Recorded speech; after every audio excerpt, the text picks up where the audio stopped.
दोस्तों, हम जब भी रात को आसमान की तरफ देखते हैं तो हमें इस ब्रह्मांड की खूबसूरती का एहसास होता है जो तारे की झिलमिलाहट से होता है।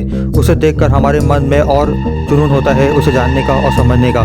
आज का वीडियो ऐसे ही एक इंटरेस्टिंग टॉपिक पर बेस्ड है, तो इसे अंत तक ज़रूर देखिए। तो नमस्कार दोस्तों, मैं हूँ ऋषभ और चलिए शुरू करते हैं आज का।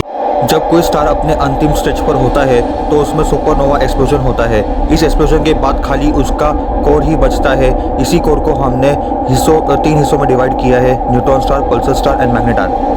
आज हम बात करेंगे पल्सर स्टार के बारे में। आखिर पल्सर स्टार होता क्या है, ठीक है। तो हमने अर्लियर जैसा आपने देखा होगा, हमने ब्लैक होल की सीरीज चलाई थी जिसमें 2 पार्ट थे। अगर आपने अपना वीडियो नहीं देखा है तो आप इस वीडियो के बचा के उस वीडियो दे सकते हैं। उसका लिंक मैं आपको आई बटन में भी दे दूंगा और डिस्क्रिप्शन बॉक्स में भी दे दूंगा, ठीक है। तो इस वीडियो को पूरा कंप्लीट देखिए अंत तक, और आपको ज़रूर बहुत कुछ जानने को मिलेगा पल्सर स्टार के बारे में, जो कि न्यूट्रॉन स्टार का ही एक पार्ट है, ठीक है। तो न्यूट्रॉन, जैसे हम लोगों ने देखा, ब्लैक होल भी एक हिस्सा है और एक न्यूट्रॉन स्टार भी एक हिस्सा है। जैसे हमने देखा, ब्लैक होल में 3 स्टेज होते हैं, ठीक है। एक स्टेलर ब्लैक होल होता है, एक इंटरमीडिएट ब्लैक होल होता है और एक सुपरमैसिव ब्लैक होल होता है। वैसे ही हमारे न्यूट्रॉन स्टार में भी 3 स्टेज होते हैं। एक न्यूट्रॉन स्टार होता है, एक पल्सर स्टार होता है और एक मैग्नेटार होता है, ठीक है। तो आज हमारा पल्सर स्टार के ऊपर पूरा वीडियो है। पल्सर स्टार आखिर होता क्या है? तो बेसिकली जब एक जायंट स्टार, जिसकी जो सपोज एक जायंट स्टार की जो एवरेज एज होती है वो 10 अरब साल होती है, ओके, 10 बिलियन ईयर्स। जैसे हमारी एज की मैं आपको पहले बताया कि हमारी जो सन की जो एज है वो 5 बिलियन ईयर्स हो चुकी है, ठीक है। तो हम और एक्सपेक्ट कर सकते हैं कि हमारा सन जो है वो और 5 बिलियन ईयर्स तक एग्जिस्टेंस में रहेगा।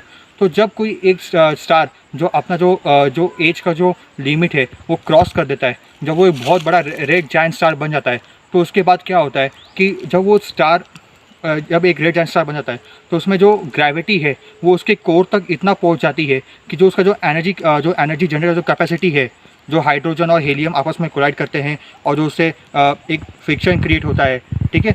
तो उससे क्या होता है कि जो उसका जो एनर्जी निकलता है, जैसे हमें लाइट मिलती है यहाँ पे स्टार के ज़रिए, तो धीरे धीरे वो जो एनर्जी बनना बंद हो जाती है, क्योंकि वो मैटर पे इतना हमला करता है स्ट्रॉन्ग ग्रेविटेशनल फोर्स, जिसकी वजह से उसके अंदर जो मैटर्स है वो एनर्जी प्रोड्यूस करना बंद कर देते हैं और उससे लाइट निकलना बंद हो जाती है। तो उससे क्या होता है कि फिर एक बहुत बड़ा कोलिजन होता है, ठीक है। एक बहुत बड़ा कोलिजन होता है, जिससे क्या होता है कि एक बहुत बड़ा स्टेलर कोलिजन होता है। और उसके बाद जब वो धीरे धीरे ठंडा होता है उसके अंदर, तो जब वो धीरे धीरे ठंडा होता है तो ठंडा होने के कारण क्या होता है कि जो भी उसके अंदर ये एनर्जी जो हीलियम और ये होते हैं, तो वो धीरे धीरे न्यूट्रॉन स्टार का रूप लेते हैं। तो बेसिकली न्यूट्रॉन स्टार जो फर्स्ट स्टेज होता है वो क्या होता है, वो एक स्टार के डेथ के बाद का वो स्टेज होता है जहाँ पे वो न्यूट्रॉन स्टार बनता है।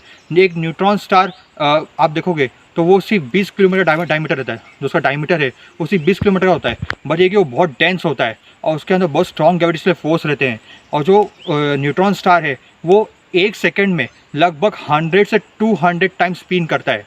उसका जो स्पीड है घूमने का वो 100 से 200 बार है, ठीक है। तो जो न्यूट्रॉन स्टार है, तो न्यूट्रॉन स्टार का जो डायमीटर है वो लगभग छोटा है, बट जो उसका जो मास रहता है वो कम से कम 10 से लेकर 15 सोलर मासेस रहता है एक न्यूट्रॉन स्टार का।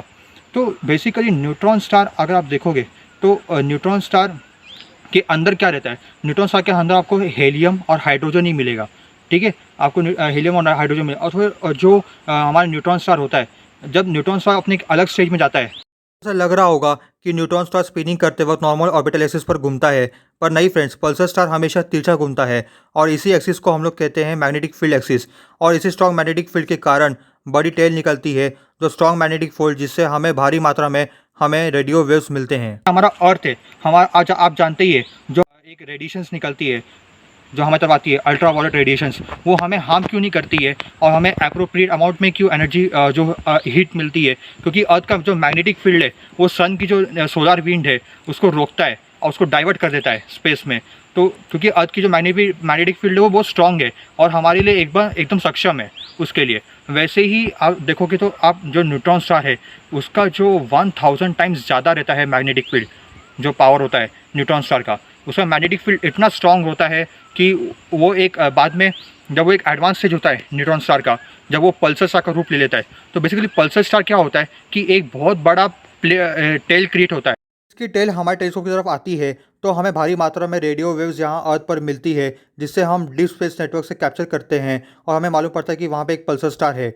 उसके आई रेडियो वेव्स की फ्रीक्वेंसी से हम अंदाज़ा लगाते हैं कि उसके स्पिनिंग स्पीड और डेंसिटी कितना होगा। 1967 में पहली बार उस न्यूट्रॉन स्टार की खोज हुई थी, जब हमने अपना रेडियो वेव्स बनाया था। सबसे एडवांस रेडियो वेव्स पूरे अर्थ का बनाया गया था। तो क्योंकि वो रेडियो वेव्स जो गामा रेस एक्सेस निकलते हैं, उसी को हम लोग यहाँ पे, जैसे मैं आपको पहले बताया, डीप स्पेस नेटवर्क जो कि 3 जगह सिचुएटेड है पूरे अर्थ के कोने में, तो उसके ज़रिए क्या करते हैं हम, उस जो किरणें निकलती है उसके टेल से, वो इतना स्ट्रांग होती है, अगर आप न्यूट्रॉन स्टार के आसपास जाओगे तो आप सर्वाइव ही नहीं कर पाओगे, क्योंकि उसकी जो रेज निकलती है वो इतनी स्ट्रांग रहती है कि उसका जो ग्रेविटेशनल फोर्स उतना स्ट्रांग है कि आपको पूरा डिस्ट्रॉय कर देगा वो। ठीक है, तो जो उसे रेज निकलती है वो इतना हार्मफुल रहती है कि उसको हम लोग कैप्चर करके फिर हमें मालूम पड़ता है कि वहाँ पे एक पल्सर स्टार है, कि वो न्यूट्रॉन स्टार है, कि वो मैग्नेटार है। ठीक है दोस्तों, अंत में यही बोलूँगा कि हमारा ब्रह्मांड जितना खूबसूरत है उतना रहस्यमय ऑब्जेक्ट से भरा हुआ है, जो हमें अक्सर हैरान करते रहते हैं। ऐसे रहस्यों को जानने के लिए हमारे चैनल से बने रहें और आज की वीडियो के लिए बस इतना ही। मिलते हैं आपसे अगले वीडियो में।